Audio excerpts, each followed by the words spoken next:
This video provides a preview to the EWTN documentary A Wolf in Sheep's Clothing Part 2, The Gender Agenda, and is recommended to anyone who is attempting to come to terms with what is happening in our society right now.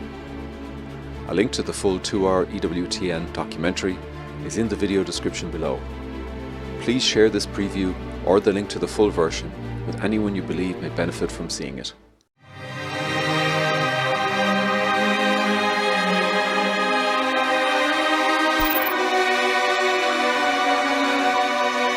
But what is the greatest attack we face today?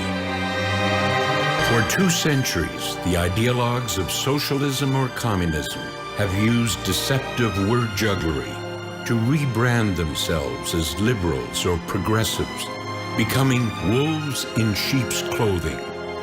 Wolves who have infiltrated our institutions with the Gnostic cultural Marxist movement that has reordered our traditional biblical understanding of nature, marriage, and family. And the agenda is basically that ye shall be as gods. So they in the role of God, small g gods, because when you can come up with your own definitions of things that heretofore had been the total province of the laws of nature and nature's God, and you render unto yourself the ability to redefine something that heretofore God had defined that, and you say that you can now do that, well, here again, back to the Garden of Eden, this is the first mistake. Ye shall be as gods. So you are making yourself your own God. The most fascinating and frustrating thing about cultural Marxism is that people don't even know what it is. And a lot of people that are pursuing those ends have no idea of it.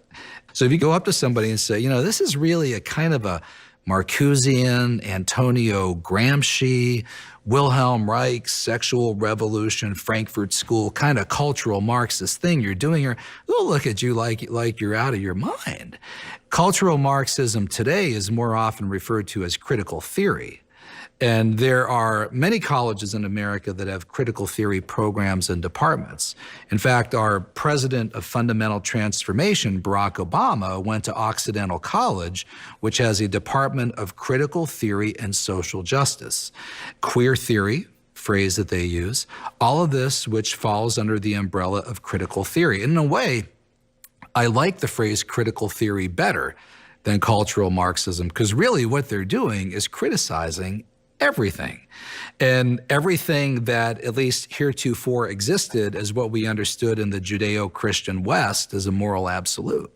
And what they really mean by critical in terms of critical theory is destroying.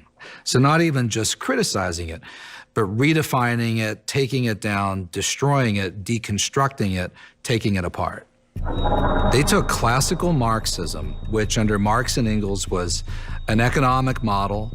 The cultural Marxists took all of this and looked at it not through the prism of economics and class, but through culture and sex in particular. They established, of all things, a form of Freudian Marxism. Culture would be the goal. Culture, culture, culture. Sex, sex, sex, education, education, education. For them, their world could be the university classroom. That's where the cultural revolution could and would take place. This film tells the story of a number of new wolves in sheep's clothing, ravenous men and women who seek to destroy our faith and future. False prophets with a clear and present gender agenda to destroy our families and corrupt our children. By redefining the very nature and sacred dignity of being a man and woman, Simone thinks like a man her father constantly boasted, and which she enjoyed him saying. At his death, he refused to see a priest. At age 14, she decided that she didn't believe in God. One night, I summoned God. If he really existed, to show himself to me. He didn't, and I never addressed another word to him. I loved the world, and it was suddenly God whose price was small. Literature took the place in my life occupied by religion, and it absorbed me entirely. and transfigured my life. As a young girl, Simone came to view her parents' marriage as disunity, and that her mother was imprisoned by homemaking, while her father was free. Thus she called father the transcendent one, and her mother the immanent one. She came to see self and other, marriage and love, matter and spirit, holiness and intelligence, nature and culture, man and woman, all to be complete radical contradictions. By limiting women to tiresome, empty, monotonous household tasks, marriage mutilates and annihilates the wife. In marriage, her life is virtually finished forever. Society, being codified by man, decrees that woman is inferior. She can do away with this inferiority only by destroying male's superiority. De Beauvoir embraced Karl Marx's evil dualistic conflict theory of oppressor and oppressed that would polarize our society and shape our culture of death. In the Communist Manifesto, you see statements like this: abolition of the family, exclamation mark. Even the most radical flare up at this infamous proposal of the communists. Wow, 1848, abolition of the family was already an infamous proposal of the communists? I mean, this is the programmatic statement, the manifesto of the Communist Party. And already then, even before the manifesto was out, this was known as an infamous proposal of the communists. And they say, one paragraph after that, the bourgeois family will vanish as a matter of course when its complement vanishes, and both will vanish with the vanishing of capital. And then get this, do you charge us with wanting to stop the exploitation of children by their parents? To this crime, we plead guilty. De Beauvoir chose as the epitaph of her first novel the words of Karl Marx's master, Friedrich Hegel. Each consciousness pursues the death of the other.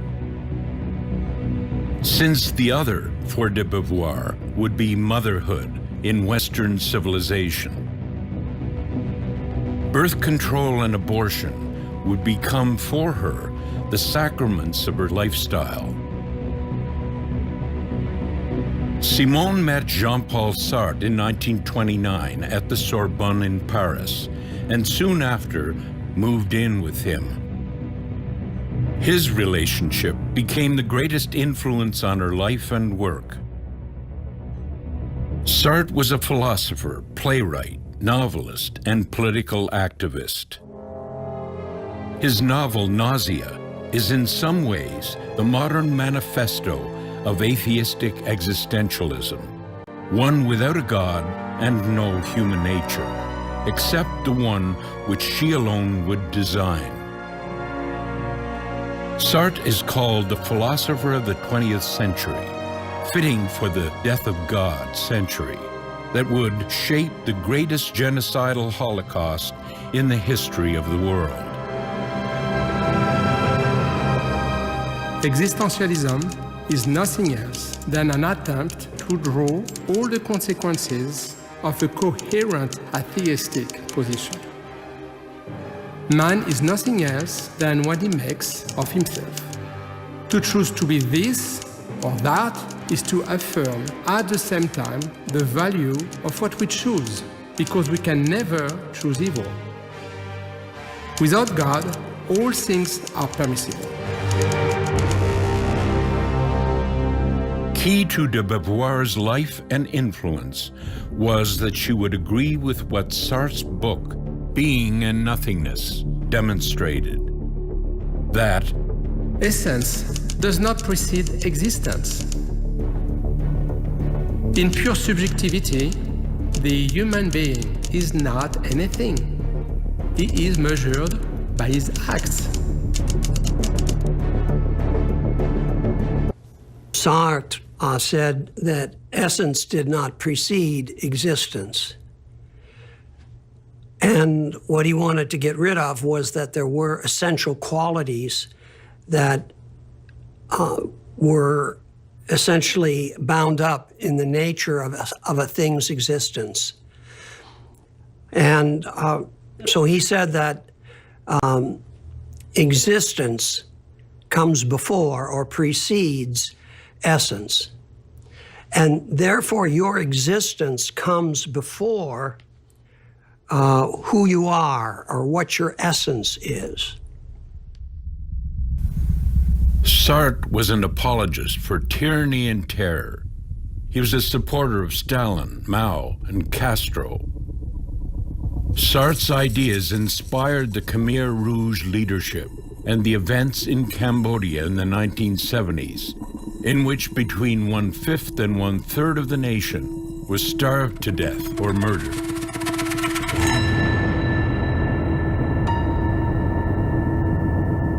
This was the work of a group of intellectuals who were, for the most part, pupils and admirers of Jean-Paul Sartre. Sartre called for violence and death in his preface to Frantz Fanon's book, The Wretched of the Earth, endorsing his devotees' neo-colonial Marxism that would later devastate Africa.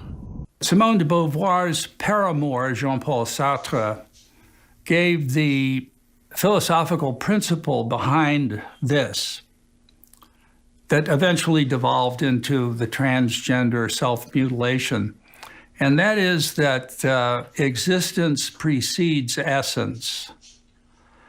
Now, one would have to have studied a little metaphysics to understand the consequences of such a statement. Existence precedes essence means that you somehow exist without a nature. You're not anything, really, which leaves you in a very precarious situation, and thus the angst of existentialism. So how do you become something if you have existence but no essence? Well, you have to obtain an essence through your own will. So what becomes paramount is will rather than reason.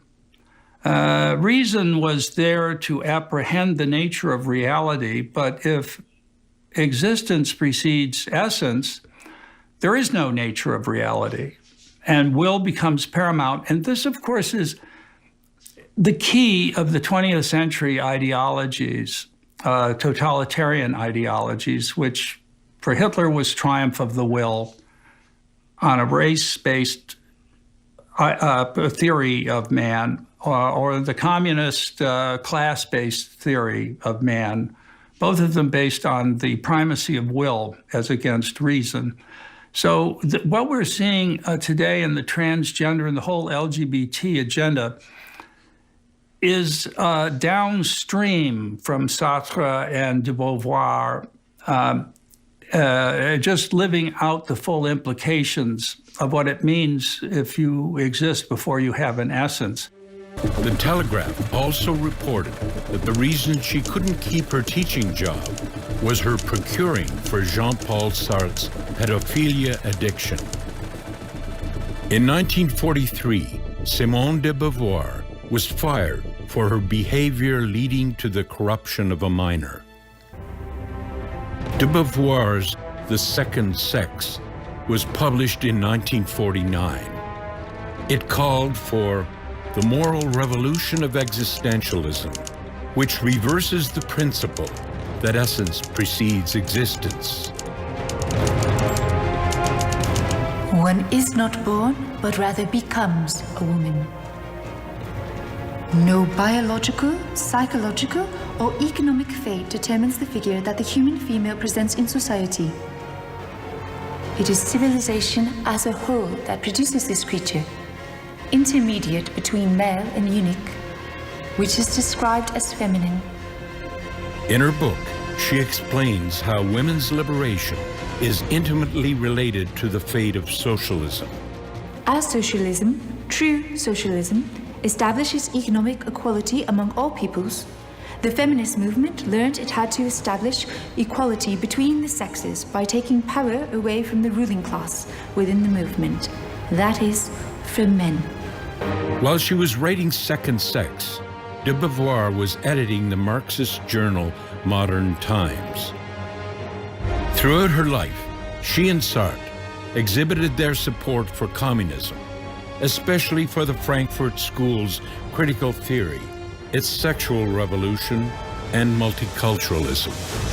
The second sex initiated the anti-creation movement to undermine the dignity of life, nature, and human nature.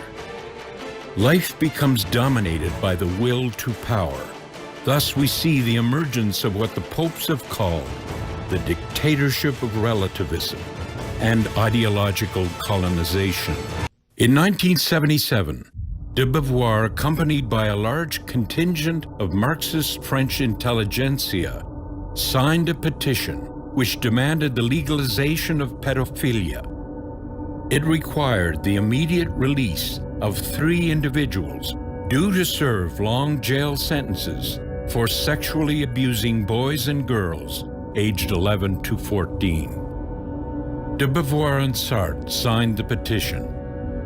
Published in the newspaper Le Monde, their petition said this of pedophilia: a simple vice affair where the children have not been victims of the slightest violence, who consented, although the law at present denies them their right to consent, who today risk to be sentenced to a long prison term, either for having had sexual relations with minors, boys as well as girls, or for having encouraged and taken photographs of their sexual plays.